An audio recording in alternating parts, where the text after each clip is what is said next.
Bueno, Horacio, ¿cómo estás? Muchas gracias por recibirnos. Bueno, muy bien.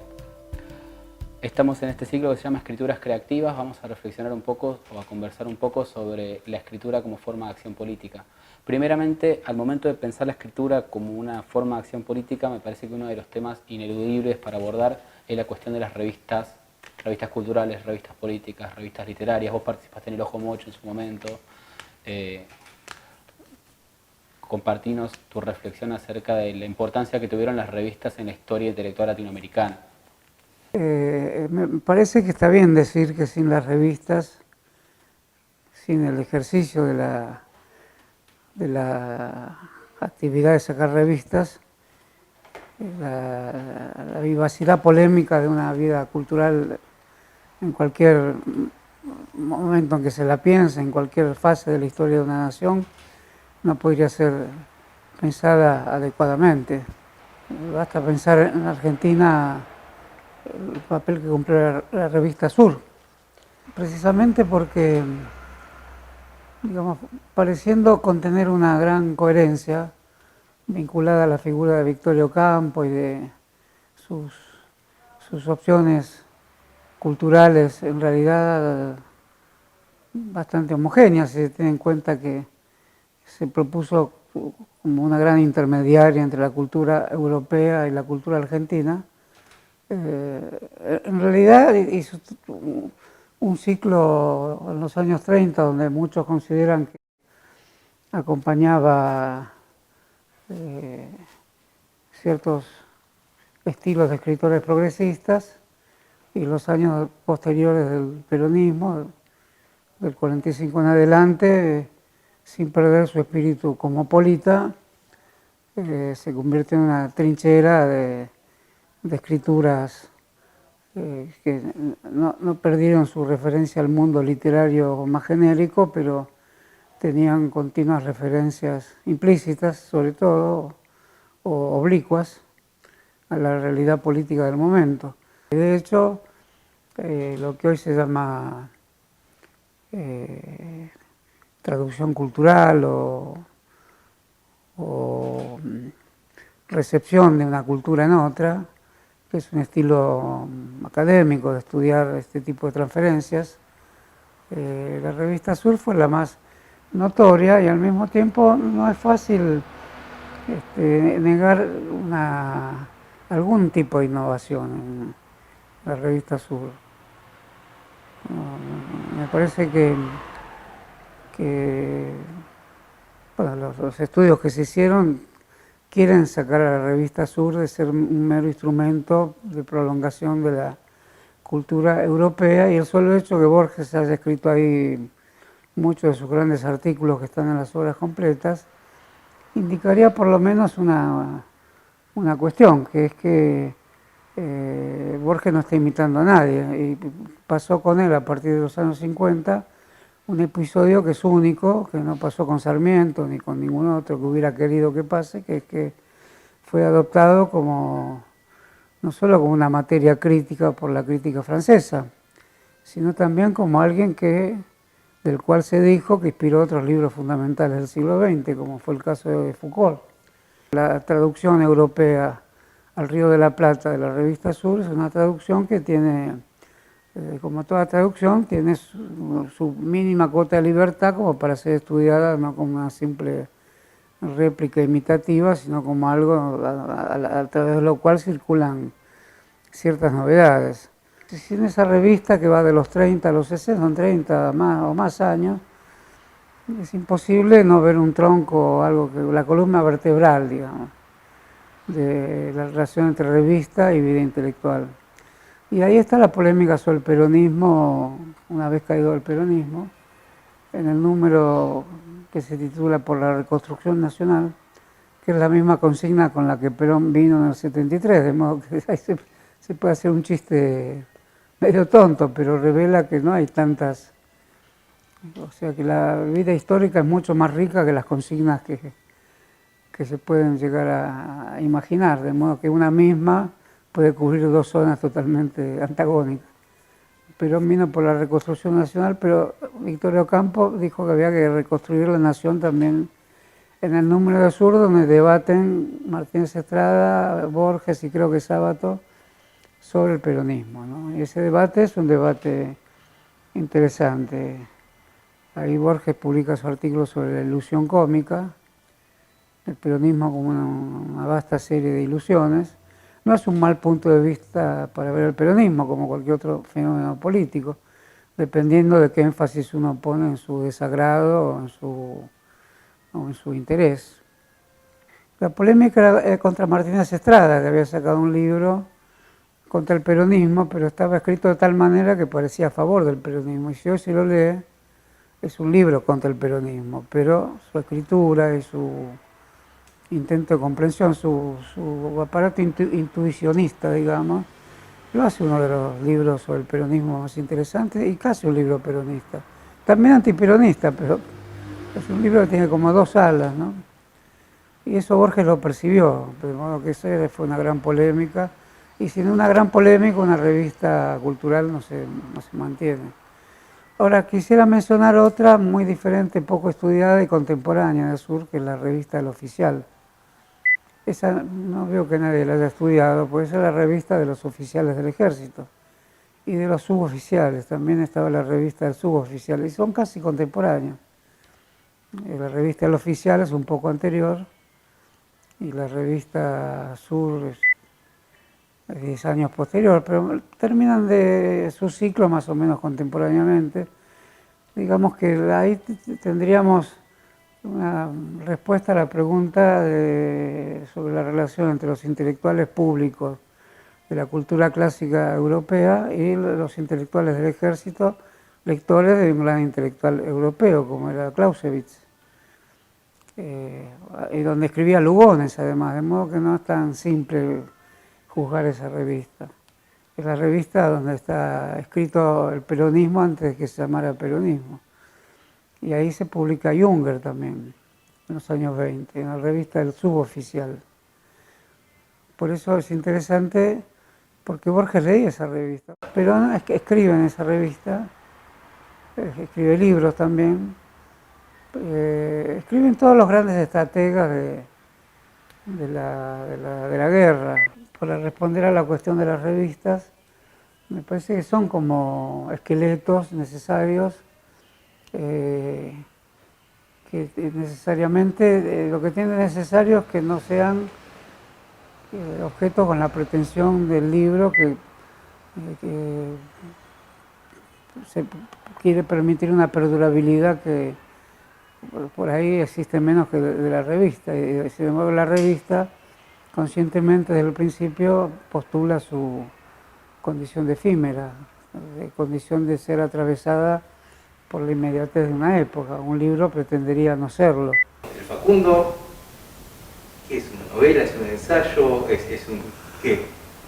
No, yo diría que si aceptamos que la palabra ensayo no es un vaciadero residual de obras inclasificables, me parece que es más parecido a un ensayo. Es más parecido a lo que inauguró Montaigne, digamos. Tiene cierto tono personal,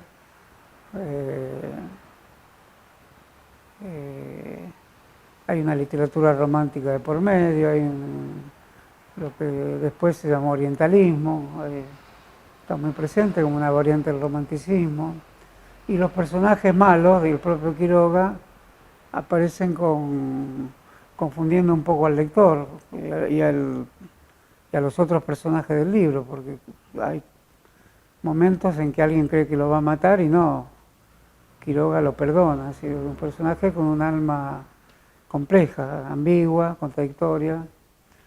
Entonces me parece que eso hace la fuerza. También los personajes de Wolfson, así el comisario, me acuerdo uno, el comisario de Paula, que le tira la frazada a uno de los presos que logró escapar.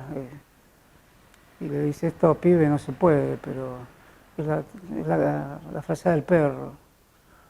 O sea, parece un acto inútil de maldad, pero hacía frío en la comisaría y le tira la frazada del perro, ¿no? O sea, Sarmiento y Walsh cuentan dentro de la idea de que hay una escritura que tiene que demoler focos de maldad, no pueden ser tan simplificadores que no vean en esa maldad que hay algo que la hace moverse sin que ella misma sepa qué es, ¿no?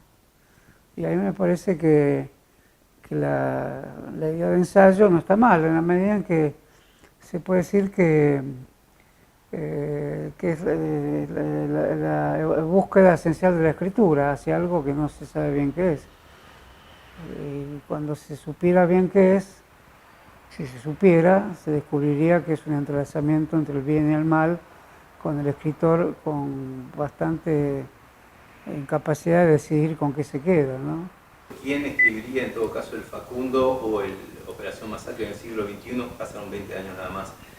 Más allá de quién, ¿contra qué? Porque acá Rosas era un objetivo claro de Sarmiento y la revolución fusiladora, podemos decir entre comillas, era el objetivo de Walsh. Hoy en todo caso, ¿contra qué o quién? Bueno, en principio me parece que hay que remitirse a Respiración Artificial, que es una novela del año 82 que está inmersa en el clima del fin de la dictadura y es una investigación histórica un poco de la manera borgiana, con personajes fantasmales y varios planos de tiempo, el siglo XIX, cartas que se investigan, el siglo XX, y la pregunta por cómo se investiga, cómo se hace la historia y cómo se ubica un grupo de intelectuales extraños, más bien marginales, Tardeski, en fin, personajes polacos. Supongo que ahí sería la invocación a Gombrowicz, ¿no? No la recuerdo bien la novela. Y es una historia de la crítica argentina novelada. Lo que hizo Piglia es muy raro, es único, después no lo volvió a hacer así de ese modo nunca más él tampoco. Esa novela no es fácilmente legible hoy, pero es quizá una de las grandes novelas de Argentina. Y la pregunta a quién escribió el Facundo, que creo que es un diálogo entre Tardeski, bueno, no recuerdo los personajes, el seudónimo de Piglia, Renzi, ahí en Paraná creo, en un bar de una estación de tren, no me acuerdo bien. Esa pregunta es como si se hace al pasar, ¿no? No sé qué hubiera respondido Piglia, porque de algún modo él está pensando en que el Facundo está transcurriendo ahí, en Respiración Artificial, pero no tiene claramente el destino de ser un libro muy político. Ahí no quiere derrocar a nadie, quiere de algún modo pensar cómo se ejerce la vida intelectual en tiempos sombríos, digamos, en tiempos de oscuridad. Ahí no sé si esa pregunta debe ser respondida o debe ser... porque en principio pone una movida un poco pretenciosa, ¿no? ¿Quién escribirá el Facundo? Si la hacemos hoy, o la generación anterior, o otra, no fue ni Piglia, ni Fowell, ni Aira, ni hoy Martín Cohen, no sé, para mencionar algunos más conocidos, ¿no? Sí, a mí me parece que... Y desapareció el género, además. Esa pregunta que retoma Piglia, que es una reflexión sobre la actividad intelectual, me parece que de alguna manera vaticina un poco problema o un corrimiento que hay de la figura del intelectual con el correr del tiempo. Hoy en día, por ejemplo, Hernán Manoli en el libro El amor por la literatura en tiempos de algoritmos, un poco provocativamente sostiene la tesis de que el influencer tomó el lugar que antes ocupaba el intelectual, por lo menos en términos de lo que produce dentro del discurso público. No, ha pasado algo muy tremendo, cuyos resultados están a la vista, muy tremendo, pero no estoy de acuerdo en decirlo así, ¿no? Se nota un poco en la revista Crisis ese enfoque ambiguo. El otro día leí un artículo donde la crítica cultural la alojan, la ponen en manos de una chica norteamericana que estudió letras y que tiene un blog de 40 millones de visitas, 48, más que la población argentina, digamos. Y un poco aparece como el modelo de crítica cultural, hace videos muy buenos, es de izquierda, y se compara con los críticos culturales que no los lee nadie, ni su abuela. Bueno, está mal que se digan las cosas de ese modo. Yo creo que es para conversar con Marito Santucho y Vanoli también, porque ya leí varias cosas de Vanoli así provocativas. No me parecen eso mismo que decís vos, no lo había leído, pero leí otras cosas parecidas. Es un chiste que no... ¿El influencer qué es? No, eso no va a perdurar. Imagínate que la Divina Comedia de Dante, aunque la lean 3 personas, vale 1.000.000 de veces más que todos los influencers en los que él piensa y en él mismo. Que no sé que si se pensará influencer o qué, ¿no? O sea, a mí me parece que el giro que tomó la crítica en Argentina, muy influido por Mark Zuckerberg y demás, y más ahora que puede impedirle comunicarse a un pobre hombre que lo voltea. El golpe de Estado fue varios, uno el que quiso hacer Trump, y el otro el de Zuckerberg contra Trump también, que es algo que puede tener largos alcances también. Un tipo interrumpa las comunicaciones. Entonces hay que pensarlas de otra manera, todas las redes comunicacionales. Sin duda pueden originar un arte, pueden originar una literatura, como cuando apareció el video arte. Ninguna tecnología deja de originar el arte que le corresponda como crítica, digamos. Todo el futurismo se basa en la idea que hay máquinas, pero se toma Meyerhold o el propio Marinetti, tanto los bolcheviques como los fascistas hacían otra cosa con el ideal que proponían las máquinas en las sociedades. Ahora me parece muy ingenuo, decir, es para asustar a no sé quién, no, yo no me siento asustado por eso, pero aún si fuera así, que el influencer, que no sé quién será el influencer, no sé, el jefe de gabinete será un influencer, no sé.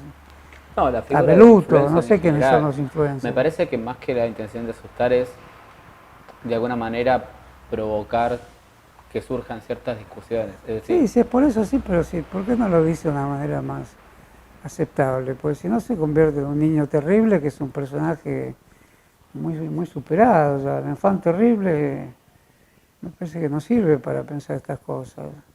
Uno puede tolerarlo, bueno, lo conozco personalmente de pasada, me parece una persona agradable, pero siempre te mira de reojo como si hubiera un corte generacional que alguien estuviera obligado a hacer, y te tira entonces el influencer, que no sé, ¿cuándo no existió gente que influyó sobre otra? Borges era un influencer, pero sin embargo no.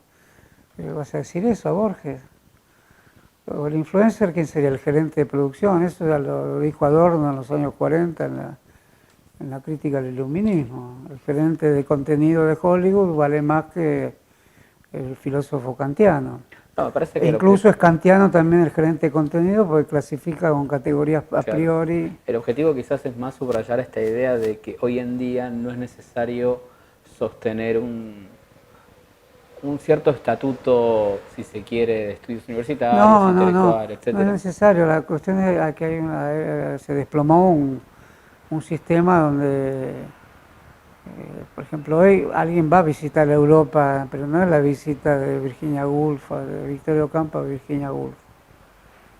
Es la visita de un posgraduado a la Escuela de Historia Social de París. Pero tampoco París, hasta Oklahoma vale más que París hoy, que no sé, está lleno de vaqueros todavía. No, me parece que está mal encarado en la medida en que ni va a desaparecer la gran literatura, aunque por supuesto las grandes casas editoras van a hacer negocios digamos, van a tratar de parecerse a Google. Bueno, esa lucha está en curso todavía, ¿no? Es Esa lucha la están haciendo grandes editoras que no son ni Penguin ni Random House. Bertelsmann en Alemania es igual, es una gran corporación que tiene a Planeta, Sudamericana, en varios idiomas, domina qué se lee, qué se publica, tiene sus lectores, sus críticos. En una inauguración de la Feria del Libro de Frankfurt, yo lo escuché decir, la lucha de nuestras editoras es contra el intento de control mundial de la cultura por Google, o sea que creo que hay más influencers en Google que en las editoras, aunque sea esta, que es un gran monopolio mundial también, Bertelsmann, ¿no? Claro. ¿Vos crees que esta batalla entre las empresas de recolección de datos como Google, Amazon, etcétera, y los grandes negocios editoriales de alguna manera provoca un detrimento en el discurso crítico? No sabría decir eso, porque digamos, lo que estamos hablando es como una persona que deseosa de un corte generacional, que hoy no sabe dónde lo tenés que hacer, y qué puedes perder al hacerlo, y qué puedes ganar. Pone la cuestión en términos de una extraña palabra que se escucha en supermercados o en shopping centers, el influencer, que para el negocio inmobiliario, eso es el influencer, ¿no? Y pone eso frente a un Harold Bloom, por ejemplo. Bueno, eso me parece que es un chiste de mal gusto. Si el que lo hace tiene cierta perspicacia, como es el caso de Vanoli, pasa a ser algo gracioso para entretenerse un rato hablando de esto, pero no veo que vaya por ese tipo de ironía, de ese tipo de jactancia. Por eso la revista Crisis, que me gusta, está muy atenta a esos giros, demasiado atenta a esos giros, donde está buscando de qué modo intervenir sobre la conciencia pública. Podría ser adjuntarle un cierto vestigio de las viejas artes literarias al aparato comunicacional de videos, de blogs, porque total la chica esta es de izquierda o es el movimiento feminista, entonces se juntaría todo, digamos, los nuevos movimientos no partidarios, los nuevos movimientos que presuponen nuevas formas de militancia con las nuevas tecnologías de la comunicación, que son tecnologías que yo pienso que en algún momento, quizás pasen décadas, se origina algún tipo de cambio en el ritmo, en la sonoridad, en la afluencia de la escritura literaria. Puede pasar eso. Por ejemplo, Unaira tiene algo conservando la alta literatura, tiene algo donde se ve que hay zonas digamos, de una especie de armazón absurdo, de juego permanente que muy parecido al que hay en las redes, pero de ahí sale una gran literatura, basada en un humor absurdo catastrófico, en una risa contenida. O sea que lo que decís vos, yo pienso que va a ocurrir, porque el mundo va a ser como lo que pasó en Estados Unidos, me parece que demuestra que el Partido Republicano se lanzó a controlar la bomba atómica, fue al Pentágono a ver que un loco no apretara el botón y se aseguró el control del disparo letal. Claro. Y después el otro que le impidió mandar mails en un hecho que antes se acusaba a China de controlar Internet. Entonces son hechos fundamentales que han ocurrido, el control de la bomba atómica y el control de toda la red internacional. En ese sentido, no creo que los poderes mundiales cambien demasiado. Ahora se le agrega el control de la vacuna, que es el control de la vida laboral, familiar y sexual de la humanidad. Todo eso tiene que originar una literatura que puede ser de non-fiction, de ciencia ficción, y puede ser otro Borges, ¿por qué no? Porque Borges además, ¿cuántos trabajos hay que dicen anticipó las redes, anticipó Internet, anticipó yo qué sé? No sé si se puede decir eso tan fácilmente, pero lo cierto es que sí, los modos de encajar sus piezas de Borges tienen mucho que ver con cuestión reticular y Claro, las, sí. Rizomática, diría ¿eh? Deleuze. Rizomática, diría Deleuze y Guattari. rizomáticas, sí, o los jardines que se bifurcan y Claro. se bifurcan. Y el otro, que es apenas una lámina que se contrapone a la lámina anversa. Claro. De modo que como son movimientos sin conciencia, porque el traidor se hizo héroe.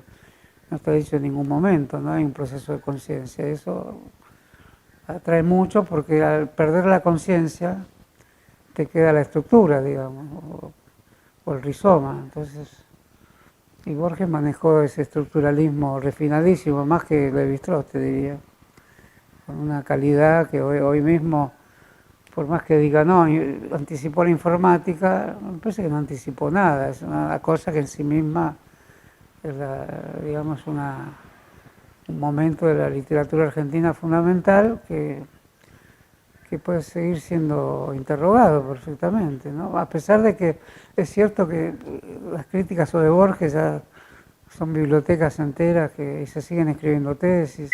Acá trajimos algunos libros Muy bien. para ver si querías ver alguno y hacer algún comentario sobre alguno. Tenemos Jauretche, trajimos... Bueno, muy rápidamente, este Sí, fue sí. un libro que marcó mucho a mucha gente, coincide con la fundación de la carrera de Sociología. Y Jauretche temió que la sociología científica, que inmediatamente comenzó a tener muchos alumnos, trabajos, de Instituto Itela y demás, le robara a sus lectores. Hay que pensar que él había escrito antes Los profetas de Eloy de la Yapa, y ya era un escritor conocido, y por eso el subtítulo es Apuntes para una sociología nacional. Creo que en el medio pelo es un análisis de la clase media que yo no lo pondría muy por debajo de lo que hacía Bourdieu. Por eso él vio que era alguien que viajaba por Alemania y en el tren y veía por la ventanilla el barrio católico con iglesias, estaban las cruces. Y entraba al barrio protestante, estaban las chimeneas de la fábrica. Y sacan la conclusión de Max Weber. Los protestantes favorecen la industria, los católicos favorecen que la gente siga yendo a la iglesia, sin industrializarse. Claro.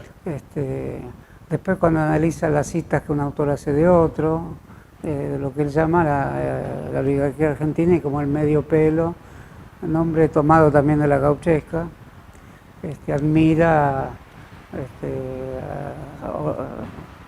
las iconografías que genera la clase oligárquica, y los estudios son estudios que Bourdieu llamó la distinción. Claro. Es muy parecido, entonces